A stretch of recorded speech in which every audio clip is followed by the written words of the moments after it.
Hi, my name is Jim Lindell of Thorsten Consulting, and today I would like to talk to you about how to be more resilient in business. Over the last several years, business owners and key executives have struggled with issues such as lack of employees, the pandemic, a virtual workforce which is still going on, a recession which we still feel the impact of, and potentially another one coming up very shortly. There's still a great political divide in our country. Supply chain problems still persist. We have inflation, we have high interest rates, and we even have global conflicts going on. What does it take for us to run a successful business or a successful sub-part of that in the company? It's tough enough to generate profits for us, okay? It gets more challenging when we have these abnormal business environments that we have right now. The issue is, how can you cope? Business owners and employees must be resilient. They must be able to deal with stress and persevere no matter how long the tough times last. Let's consider what we can do to push through the stress, the disappointment, and setbacks on our roads to success.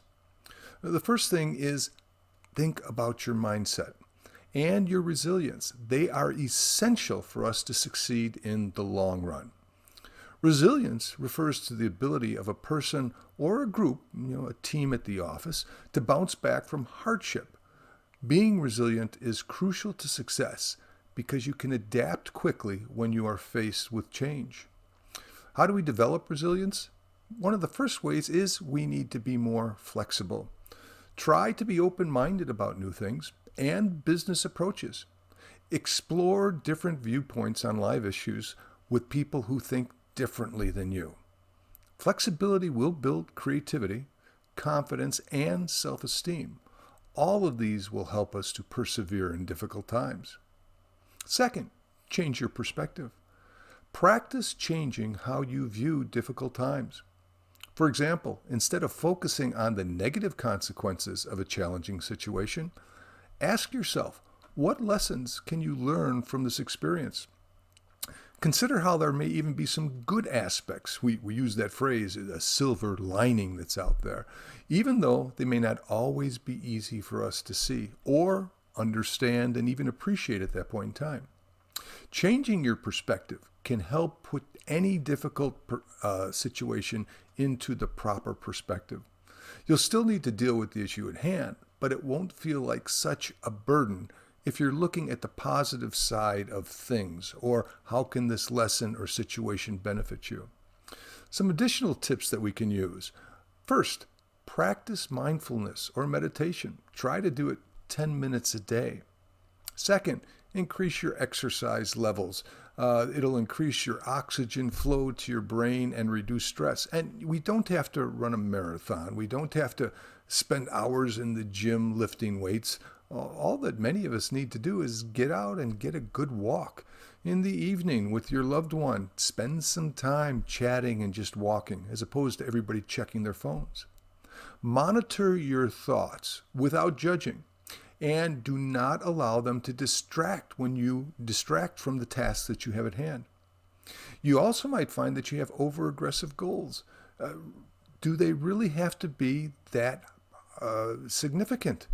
Maybe if we pulled back on some of those, it would be easier for us and reduce the stress. Why does it have to be done?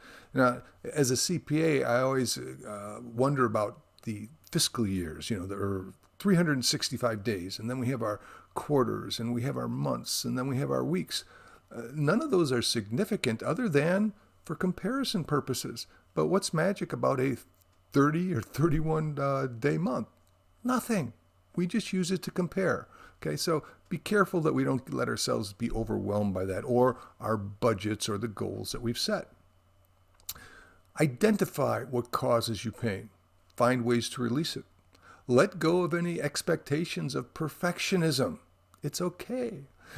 These only lead to frustration and negative feelings about yourself. You might even feel like a failure when your peers around you say, my gosh, I wish I had your life, your job. I wish I had the situations that you're dealing with. Okay? Also, recognize when you're feeling negative emotions. Don't let them overtake your life.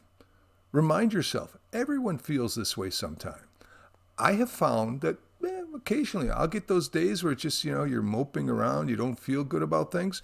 What I've learned to do is I tell myself, hey, it's just like having the 24-hour flu. I'm going to let you get away with it right now, but tomorrow morning, Jim, you're back at it. And that alone gives me my permission to say, okay, it's not a problem. And then I am back at it the next day. Spend time with friends who make you laugh. In today's woke society, people aren't joking, where everybody is way too sensitive. Laughing releases chemicals into your body, and that will make you feel better as well.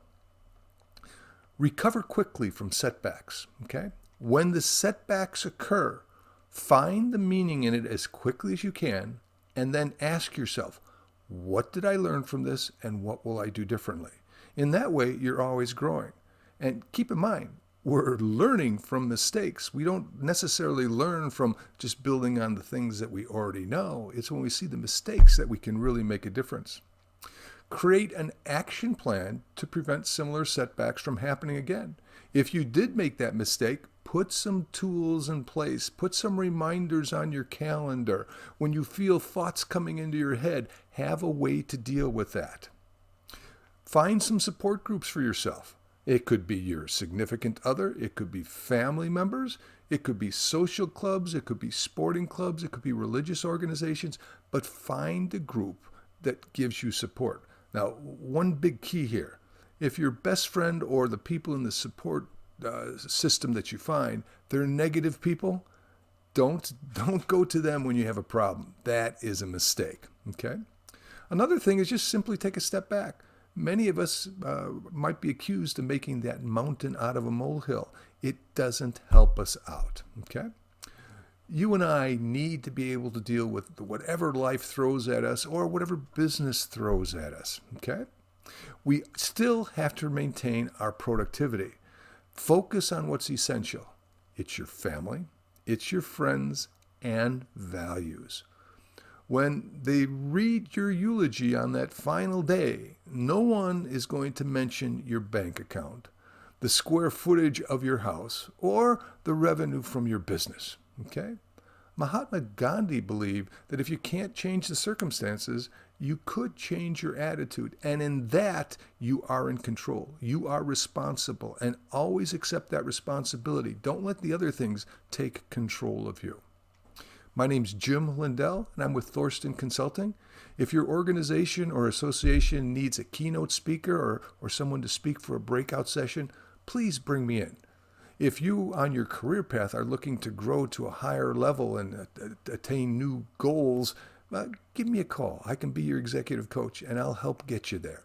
Thank you very much, and I look forward to chatting with you in the future.